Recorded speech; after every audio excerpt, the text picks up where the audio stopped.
Yes, y'all! From the Dave Campbell's Texas Football Mothership here in beautiful Lewisville, Texas, it is Texas Football Today, a show with something in our eye. Oh, we're good. My name's Greg Tepper.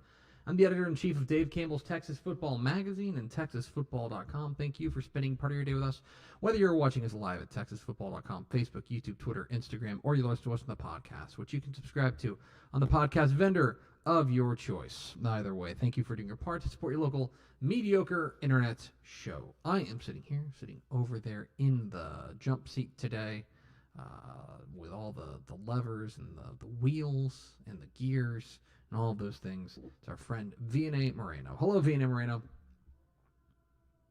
Try again. There we go. There Hello. we go. Hello. How's it going? Oh, you know. What's up? Living the dream. Living the dream. Today is Monday, June 22nd, 2026. It is a mere 157 days until the best day of the year, Thanksgiving. Happy birthday to former Ranger great Esteban Yan. Esteban Yan turns 51 today. 51 today. Happy birthday to Esteban Yan. Happy birthday. It is episode 1944. On today's show, folks, we're back up here in the studio after being in the studio yesterday on Sunday, revealing the pools for the 2026 State 7-on-7 tournament. We're going to dive into the State 7-on-7 tournament. And if you're not interested in it, we will attempt to get you interested in it. If you are interested in it, we're going to give you an overview of what to watch. And if you're really interested in it, then stick around. We'll have more stuff, including Tep and Step is getting recorded this afternoon. And so the State 7-on-7 preview edition of Tep and Step coming your way, coming up here a little bit later. But we will have the State 7-on-7 primer for you. And then back half of the show, speaking of a team that we will see in College Station this weekend, Matt Stepp caught up with the head coach of the Seminole Indians, Coach Greg Pointer. Talk a little bit about his Indians who qualified for the State 7-on-7 tournament. We'll hear a little bit about what they've got cooking out there out west. We will hear from Greg Pointer, head coach of the Seminole Indians, coming up here in the back half of the program. So, do we have first four through the door? It's Monday. Yes, we do. Red Eyes, Blindside, Mason Homan, 1750, and Matt Stepp. Hi, guys. Welcome in, friends. We do appreciate you spending a little bit of your day with us. A programming note. This is the final episode of TFT for some time. Oh, my God. So Thursday, they're taking all of our fun video equipment out. And we want you focused on what we got cooking on TexasFootball.com for the State 7-on-7 tournament. So there's no show Thursday. And then we're dark for the month of July. We are dark where the studio goes dark for the month of July as we get ready for football season.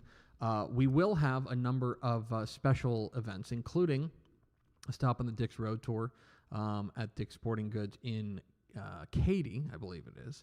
That's coming up on July, let me make sure I get this right, July 17th, with Carter Yates and Greg Powers down there in Katy. We've got that. And then, of course, we will be live at THSCA Coaching School and Convention in Houston on July 19 and 20, and then another live episode of Tep and Step on July 21. So is that right? Yeah, that sounds right. Yes. Yeah, that's right. So we're very excited about all of that, but we will be going dark. TFT will be going dark over the course of July, but we've got a lot of good stuff for you on TexasFootball.com, so make sure you go check that out. Woohoo. Sound good? Sounds good to Sound me. good to you? That also doesn't include something that we're going to talk about now and a little bit later in the show, which is what's coming up on Saturday. Saturday at 3 p.m., wherever you're watching us right now, you can watch the State 7-on-7 recap show with highlights and analysis of all things that are going on down there in College Station this weekend. State 7-on-7 recap show coming up 3 o'clock Saturday, wherever you're watching us right now. Streaming on YouTube, Facebook, Twitter, Instagram, and TexasFootball.com. It's a State 7-on-7 recap show. You can watch it wherever you're watching us right now. 3 o'clock Saturday. 3 o'clock. Did I mention 3 o'clock? Special time of 3 o'clock Saturday. Make sure you go check that out. Speaking of the State 7-on-7 tournament, we were up here yesterday talking about the State 7-on-7 tournament, specifically unveiling the pools exclusively here on TexasFootball.com for the State 7-on-7 tournament. So right now you can go to TexasFootball.com, the official home of State 7-on-7, and see everything you need for the State 7-on-7 tournament going down Thursday, Friday, and Saturday down there in College Station. We'll have team coverage. But perhaps you are a football fan and you've heard of 7-on-7, but you don't really know what's going on, and you just need like a 50,000-foot view of what we've got cooking down there, and I do mean cooking, down there in College Station this weekend. And so I want to take you through what we're going to call the 7-on-7 primer, okay? This is a 50,000-foot view, big picture view of what to watch for down there in College Station. And let's start with what the heck the State 7-on-7 tournament is and how it works. So let's start with this. There are 128 teams that have qualified to make it to College Station. Now, these are teams that are from Texas high school football programs, but this is not a UIL sanctioned event. This is an event that is run by the State 7-on-7 committee. This is not a UIL event, and coaches cannot coach their team. So Carthage is not at the State 7-on-7 tournament. If they were, Scott Surratt can't coach Carthage. It is usually a volunteer, an alumni, somebody kind of around the program, but not of the program, that is coaching these teams. But these are teams that I think can give us a nice preview of what to expect in the fall. Generally speaking, 7-on-7 success does tend to translate to success in the fall. And so that's one of the reasons we're very excited about it. So 128 teams have qualified through state qualifying tournaments, SQTs, over the course of the last couple of months or so. They punch their ticket, so you have to earn your way to go to the state. You can't just sign up and go. You can play in as many state qualifying tournaments as you want, but you gotta win it, or at least come close to winning it, to grab a spot in College Station. So we've got the 128 teams, and those 128 teams are divided into 3 divisions, okay? Division 1, which is comprised of 6A teams, 5A teams, and large private schools. There are 64 of those teams, okay? That's the Division 1 division. Division 2 is Class 4A, 3A Division 1, and small private schools. Generally speaking, in TAPS, if you're Division 1 or Division 2, you go up to Division 1. If you're Division 3, Division 4, you go to Division 2, etc. And then Division 3, by the way, there are 32 of those teams in Division 2. In Division 3, the other 32 teams, which is 3A Division 2 and smaller. Yes, 6-man teams, Class 1A teams, are eligible to play. They just have to put an extra guy on the field. There are no 6-man teams that qualified this year. We have had 6-man teams qualify in the past, but no 6-man teams this year. So you've got these 128 teams divided into these 3 divisions.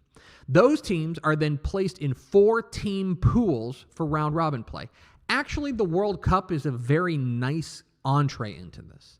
You talk about the United States men's national team. They were put into Pool D, where they were playing round-robin action against Paraguay, against Australia, and this coming Thursday against Turkey.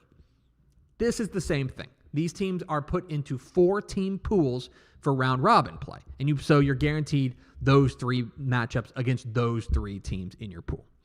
In Division 1, this is where there's a little bit of a split. So Division 1, because there are more teams, the top 2 teams move into the championship bracket. So if you finish first or second in your pool, you move into the championship bracket. The other 2 teams are placed in a separate consolation bracket. So there will be a championship champion and a consolation champion, someone who wins the consolation bracket. In Division 2 and Division 3, because there's only 32 teams, all 4 teams get placed into the championship bracket, where they're seeded by pool performance. So if you win Pool A, you will play a 4th place team, the team that finished 4th in the first round. So that's in Division 2 and Division 3. That's how State 7-on-7 works. Division 2 and Division 3 action gets underway Thursday at 10 a.m. Then the next day, they do the bracket play for Division 2 and Division 3, after which Division 1 takes over. Then Division 1 plays their pool play on Friday afternoon, and then they come back on Saturday for bracket play on Saturday in Division 1.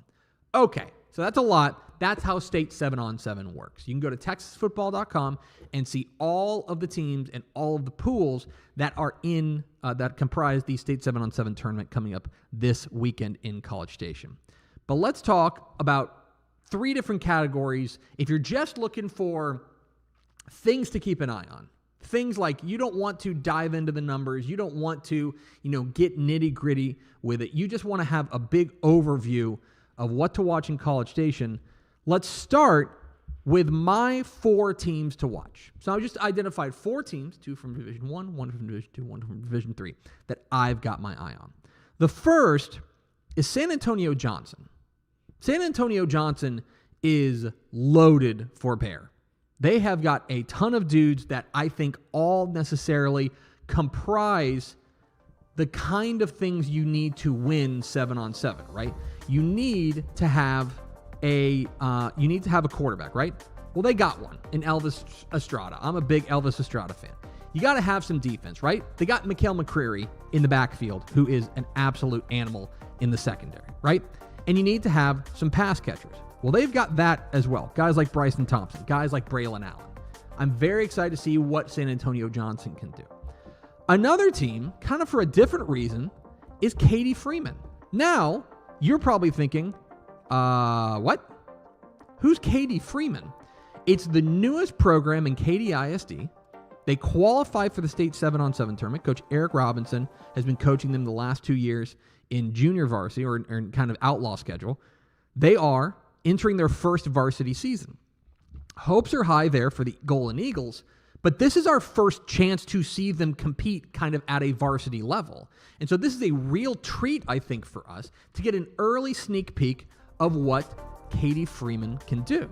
So I'm very interested to see what Katie Freeman is, just because it's the first time we're going to get to see them. That's a rare treat, I think, in the 7-on-7 tournament, an opportunity to see these teams go out there for the first time. Then, in Division 2, got my eye on Hitchcock, okay? Hitchcock is a team that we're very excited to watch this year because Hitchcock has been an absolute wagon when it comes to state 7-on-7, right? You go back a couple of years ago, they were a team that was contending for the state championship, that won the state championship back in 2023. Now, there's some change there in Hitchcock. They are, I don't want to say they're going through a reload, but they are going to have some new faces out there for a team that we do think can contend in the fall. And as a result, I'm very interested to see what Hitchcock is able to do with guys like Cameron Turner. How do they utilize him? Elijah Brown, their linebacker. I think their defense could really take center stage for Hitchcock and a team that has had success in the state 7-on-7 tournament. And finally, in Division 3, I've got my eye on Axtell. Axtell's a team kind of in that new look Region 2, right? That I think has an opportunity to really make some noise in 2A Division 1. Very excited to see Craig Horn's ball club. They went 11-2 last year, and most importantly, they got that pass-catch combo of quarterback Levi Leathers and their wide receiver AJ Fetch. I'm interested to see how they show out on the big stage down there in College Station. So those are 4 teams that I'm watching down there in College Station. What about the pools, right? Go to texasfootball.com to see all of the pools. These are the pools that I've got my eye on, especially in pool play, because I think that they're pretty loaded. Okay? Let's start in Division 1. My pools to watch is Pool B. Okay? Absolutely loaded. Argyle, Cy Falls, Dripping Springs, Weslaco. Cy Falls is athletic as all get out. Dripping Springs has perhaps the best quarterback in this bracket in Chase Ames. Argyle, we get our first opportunity to see Hayes Hackney in an Argyle uniform, so to speak, out there. And don't sleep on Weslaco. Weslaco is going to bow up to anybody. That's a team that we've got our eye on down there in the Valley. I'm very interested to see how Pool B shakes out because this is a very athletic, very high-powered pool. Sticking in Division 1, Pool P, rather. You've got DeSoto, the reigning state champs in 6A Division 2, who are dropping down to 5A. And, by the way, a team that has had really nice success in the state 7-on-7 tournament. Go back to 2024 when they won the state championship. They've won 2 state championships in the last 4 years. They, of course, are loaded for bear.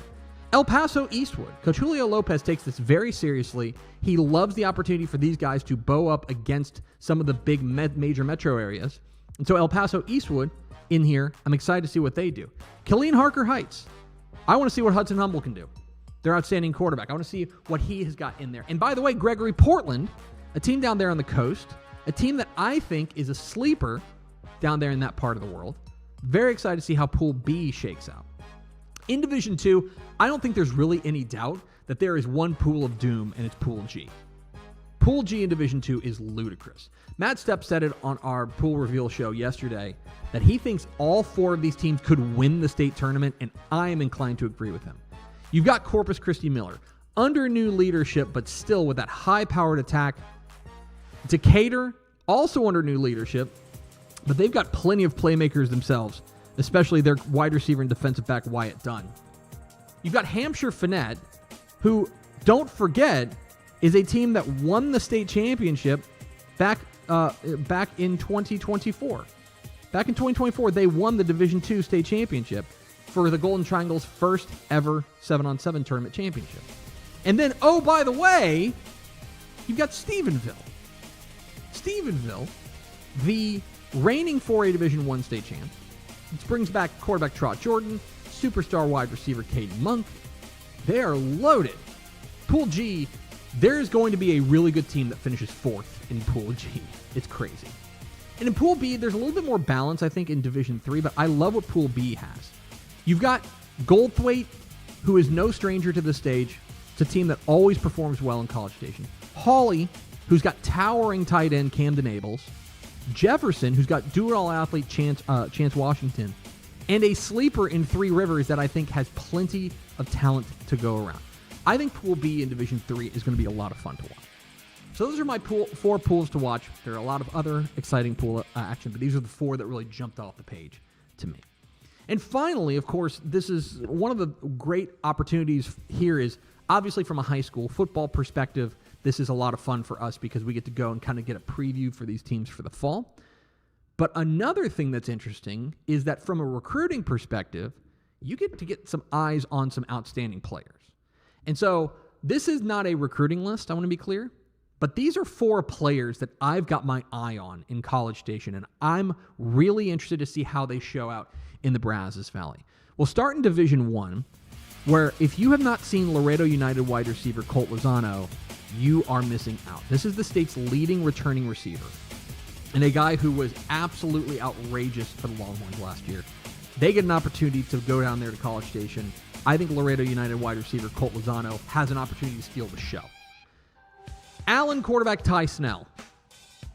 Spoiler alert for the 2026 summer edition of Dave Campbell's Texas Football. We have high hopes for Allen this year. We think Allen could be really good, and a lot of it is going to hinge on how well their quarterback Ty Snell plays. Thought he was really good last year. Can he take that step? This is that first opportunity to see if he can take that step. To Division 2, Somerset wide receiver Malachi Iverson.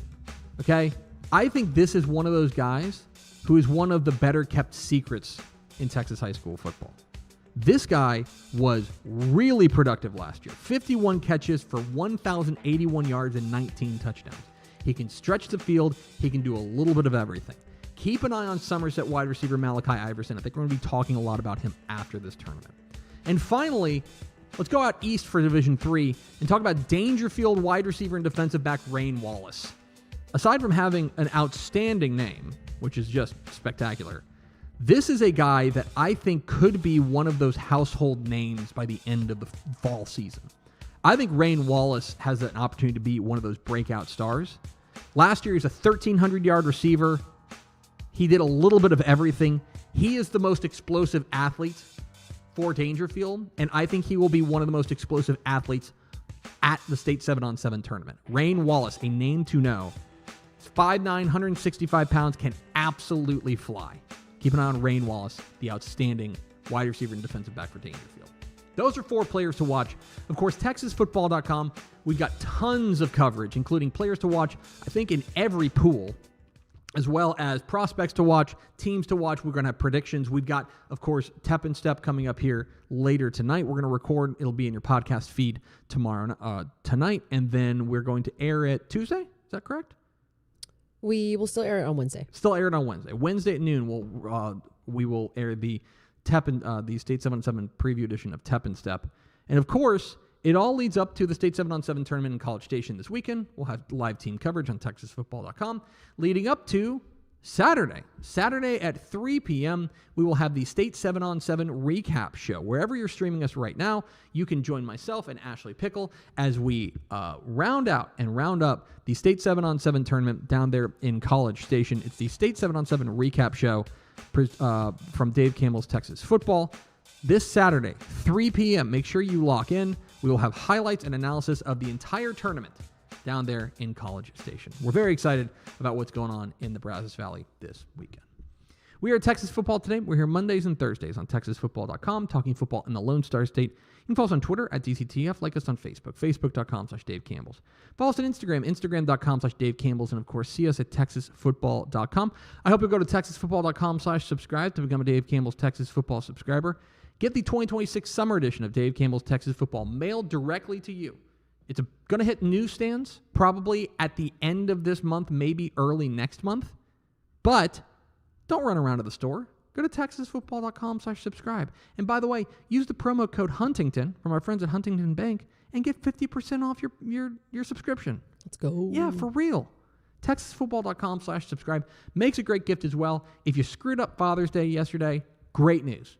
If you go get your dad a subscription to Dave Campbell's Texas Football, all is forgiven. I will speak on behalf of your father. All is forgiven. Coming up here after the break, Matt Stepp caught up with the head coach of the Seminole Indians as they get ready to head down to College Station for the State 7-on-7 tournament. Coach Greg Pointer will join us, but first a word from these valued partners. Thanks to the support of Huntington Bank, new Dave Campbell's Texas Sports subscribers can receive 50% off an annual subscription from June 15th through July 15th. Get ready for the season with the rankings, previews, recruiting coverage, statewide stories, and Friday night coverage Texas football fans count on all year long. Use the promo code Huntington at checkout. Huntington Bank is proud to support Texas teams and hometowns on and off the field. Pour some sunshine with new First Light Community Coffee's first ever light roast. This blend has notes of honey and brown sugar that will brighten any part of your day. Try First Light now at communitycoffee.com. Hello, Candace. Not you again. Me again. Remember our last oil change? Your boyfriend said he knew a guy who knew a guy. None of those guys knew what they were doing, including you, Todd.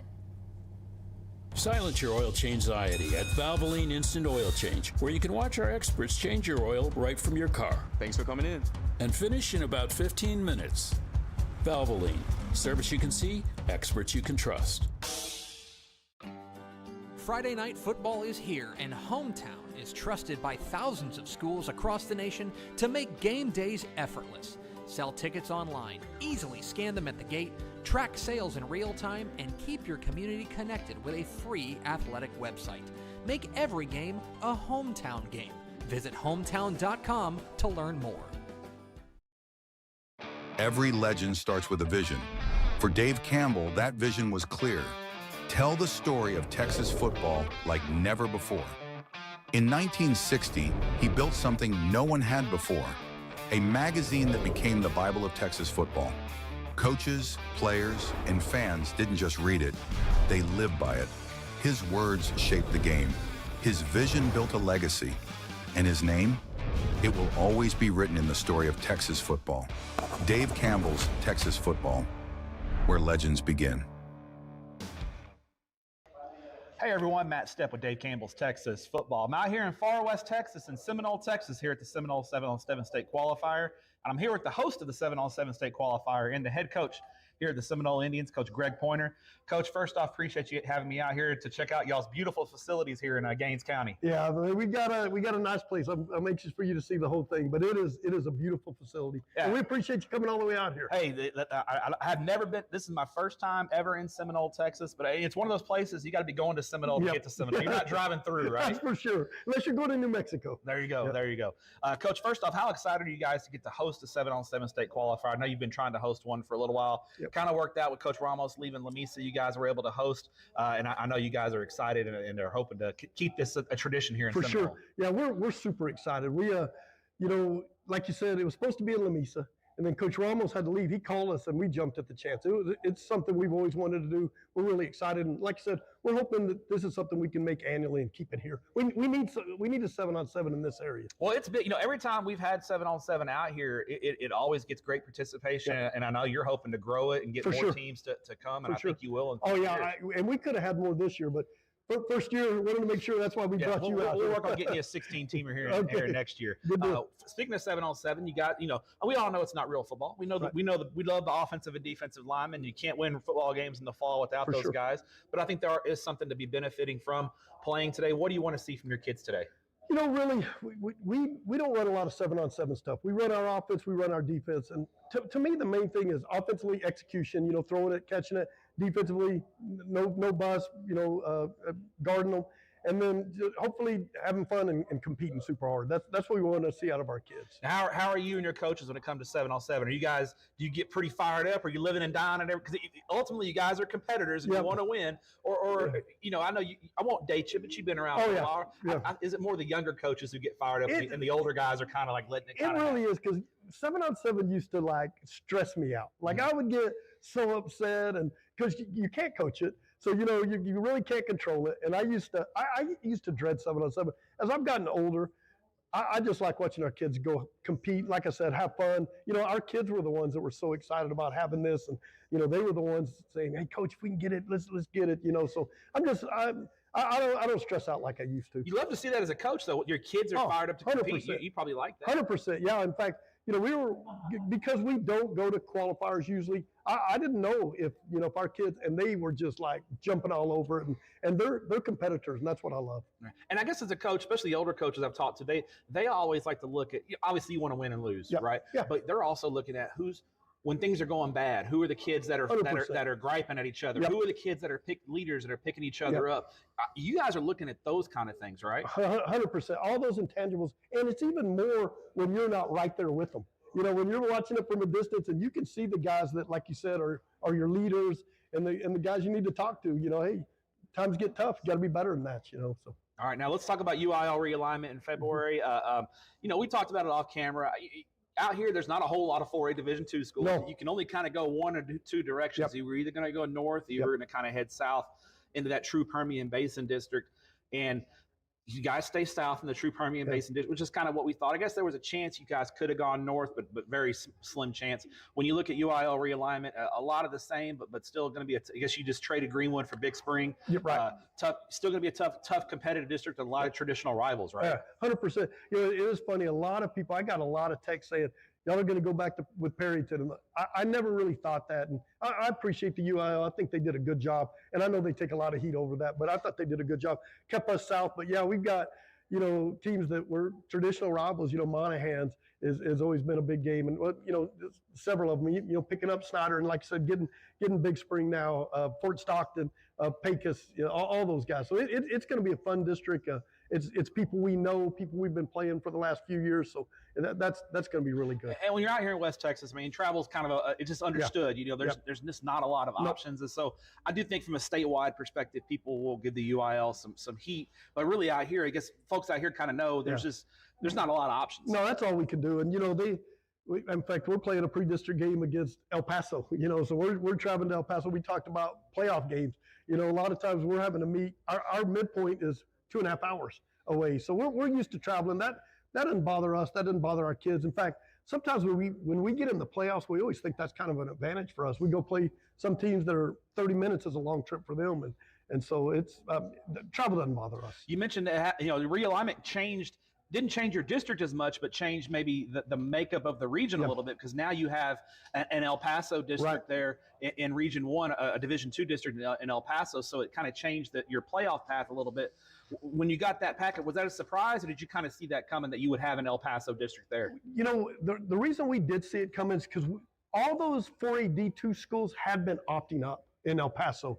And so they called us and said, hey, we're not opting up anymore. So when they told us that, we really felt like we were going to get one of those districts. In fact, if you know, for a while we thought there might even be like a slim chance we would get 2 out of there, but it didn't work out that way. So yeah, it changes the region. You know, it puts El Paso will be our first round in the playoffs, and then it moves you know, 1 full district out.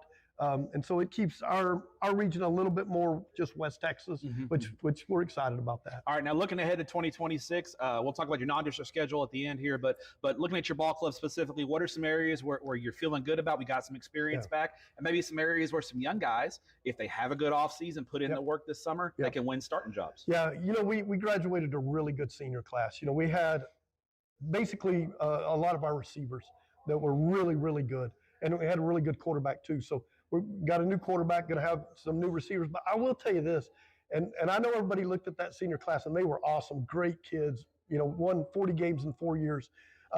But we're going to be a little faster than we were last year. We're going to have a little bit more speed.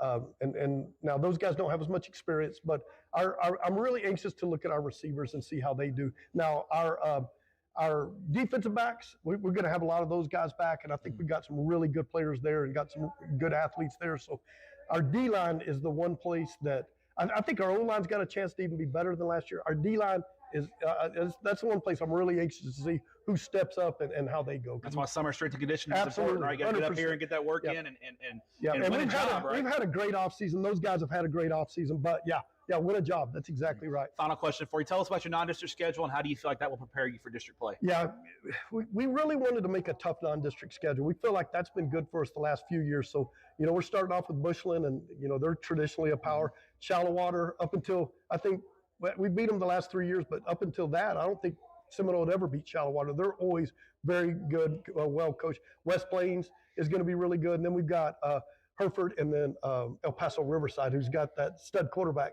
coming back. So very good team out there. They're going to be really good. Coach does a great job out there at the Riverside Rangers. So a tough non-district schedule. There he is, Greg Pointer, the head coach of the Seminole Indians. He's going to tell me where to eat after the tournament's over with here in town. And Coach, appreciate you having me out. Appreciate you being here. Thanks, Coach. Appreciate it. There he is, Greg Pointer, head coach of the Seminole Indians. We're going to see them down there in College Station this weekend. The State 7-on-7 tournament, of course, we have wall-to-wall coverage of the State 7-on-7 tournament coming up here this week starting Thursday. Actually, it's starting like right now. But really, all week, we've got State 7-on-7 coverage on TexasFootball.com. Let's go to V&A Moreno for America's second favorite segment, Final Thoughts. Final Thoughts is I'm sad. We're going to be gone for like a whole month. I know. We're going to take it'll be really, really football season. Yeah. Like really, really real football. When we get back.